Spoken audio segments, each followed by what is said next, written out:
everybody. Welcome back to another episode of FFB from the 50. I'm here with Patrick and Joe, and we're going to start a new series for 2025. It's called Fly on the Wall Fireside Chat, where we're going to be talking to each other just in a conversational fashion. We've invited you to come along and be the fly on the wall, but don't forget you can be a part of the conversation. Go down to the comment section below, and we will do our best to respond to the people that are out there commenting. We've got a full panel for today's fantasy discussions. I've got Patrick with me, who's a regular on this channel now, and of course the OG Joe. And we've got a whole series of videos we're going to record tonight. We're going to be dropping these as a series, so make sure you come back and catch all of them. But, gentlemen, the first thing that I want to talk about tonight is how to construct a bench. I have my personal philosophies, my personal theories, things that I like to do. But there's as many different ways of constructing a bench as there are different kinds of fantasy football leagues. So I'll get this started by saying I don't like to ever construct a bench with a handcuff. Good? Bad? What are your thoughts? My thinking on this has evolved a little bit.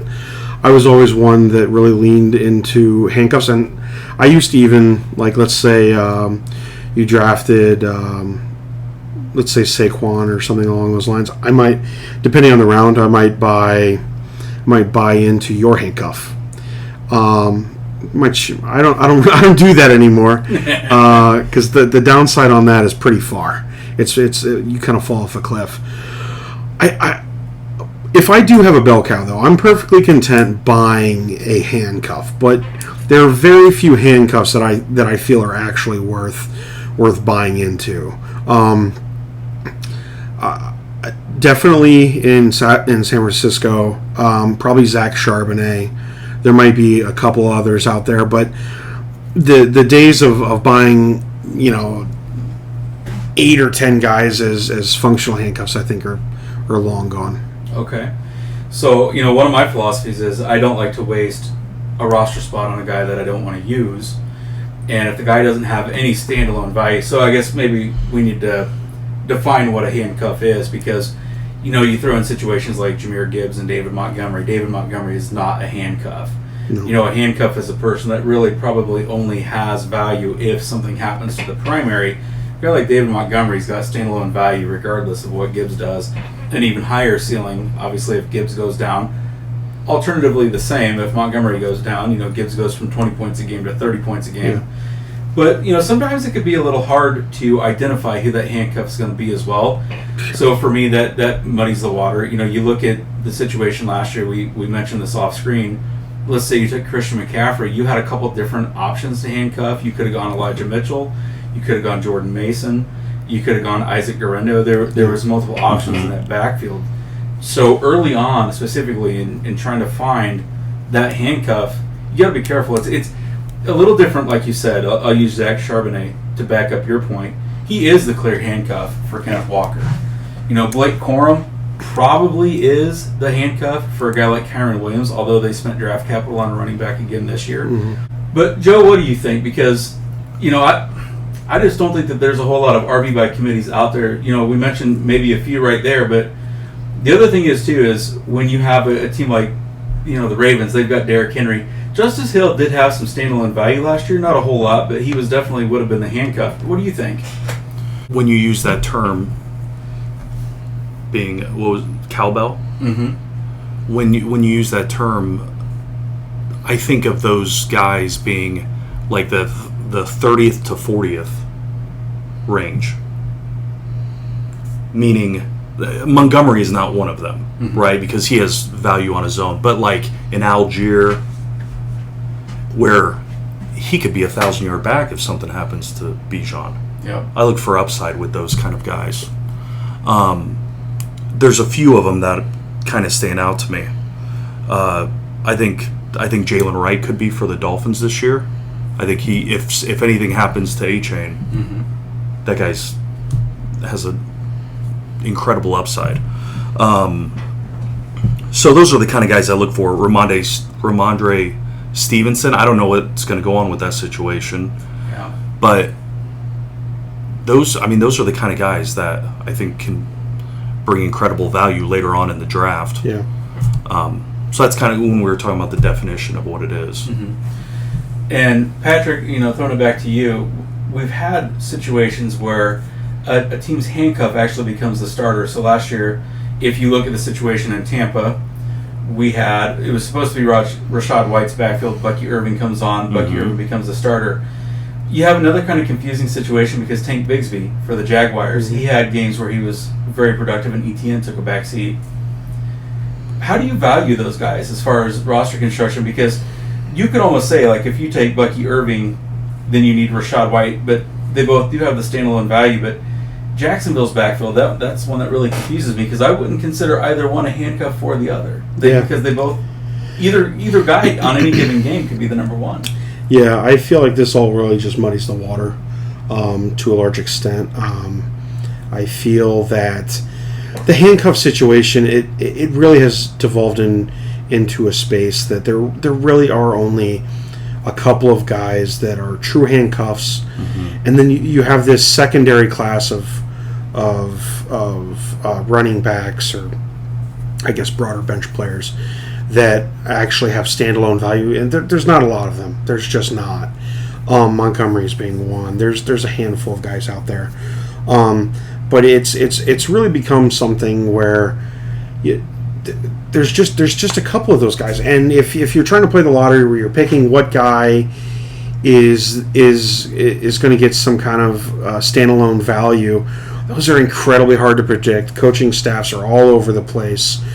If you're trying to predict McVay or Shanahan or any number of these systems, how their running back committees are going to shake out, you're playing in the dark. I mean, I can't tell you how many times I've drafted and I thought I've known who the second and third player is in that committee, and you end up overdrafting a guy based on ADP, and the next thing you know, you're in a situation where you drafted the wrong guy. And now you don't have the backup in that rotation, and now you not only don't have insurance for this particular guy, and now you're left with a giant roster hole in the middle of your roster, where you went from having an RB1 to now you're running out an RB3, or a really sketchy wide receiver 2 or wide receiver 3 in a flex. And so there's really no right way to go about doing it. It kind of depends on where you're at in your draft and kind of how you built your roster to how, what that means for how you're going to construct this. It's a very dynamic situation. And I would argue that this year is probably going to be one of the messier years for the running backs anyway. And yeah, I'm noticing that. The reason I'm saying this is you have a player like Chuba Hubbard last year that goes off, just does absolutely fantastic. I'm seeing him drafted in the 4th and 5th rounds in the mocks, and I've actually done him a real draft already. People forget that Rico Dowdle is there now. Jonathan Brooks is gone. It's good. It's Chuba's show. Rico Dowdle was a 1,000-yard rusher last year. Yeah. So you have that to contend with. You look at the situation up in Minnesota. Aaron Jones has been a stud for his career. They go out and they trade for Jordan Mason, who did very well last year in relief of Christian McCaffrey, and is a lot younger and probably has a lot more tread left on his tires. Yeah. You look around at the league, and I'm not convinced that you have a lot of these situations where there is even a true handcuff, because I'm not sure we have a clear picture of who the starter is. Look, last year at Cincinnati, everybody was like, is it Zach Moss? Is it Chase Brown? It was kind of muddy there in the beginning. Yeah, it started out as Zach Moss. Yeah, and it took an injury for him to open the door and for Chase Brown to kick that in completely. So, I don't know. I would love to do a video breakdown where we just talk about running backs. I think that's something that needs to happen on this channel, and you all need to come back for it. But let's get back to this roster construction, because we're seeing the death of in my opinion, of the running back handcuff, just because those positions, those roster spots are so valuable. If they don't have standalone value anyway on their own, it's very hard to predict who it's going to be anyway. Yeah. If I could be contrarian just for a moment, I think the only alternative, if you were to look at this from the flip perspective, though, ultimately when you draft a team, the team that you start with week 1 ideally is the team that you'd like to start every week. And so your bench is often a conglomeration of a number of different players whether it's a handcuff, whether it's a guy that has a good matchup in a bye week for a particular position. Maybe you draft on value, according to whatever round you took a player in. I think that I don't think it's as cut and dry as we always want to make it out to be, and it's hard to make hard and fast rules with these things, because the moment you develop a draft strategy, someone or the community in general will come in, and then they'll start drafting very differently, right? So the days of the RB heroes now, I mean that we're kind of moving out of that into something very different now, and so it's a very dynamic situation, and that's what makes fantasy football great. It's kind of like real life football.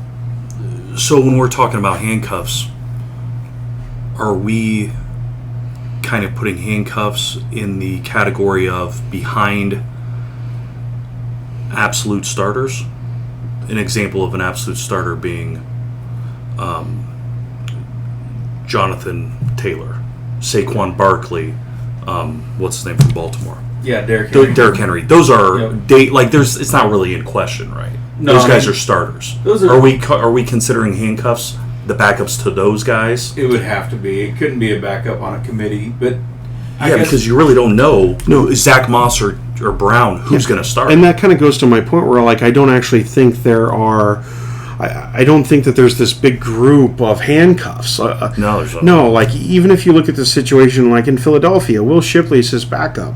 If you believe that if Saquon Barkley is going to go down and Will Shipley is going to come in and he's going to command a 24 carry workload and he's going to rush for 100 yards and 2 touchdowns, you're delusional. It's not going to happen. It's going to devolve into a committee.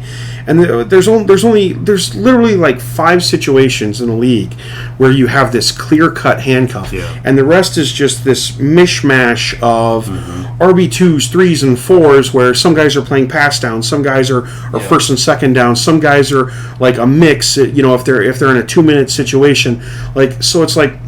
If you're drafting this strategy where I'm like, I'm just gonna, I've got a bottom tier RB1, and you're drafting their handcuffed, you're taking Kyron Williams and you're gonna take Blake Corum because he's his handcuff.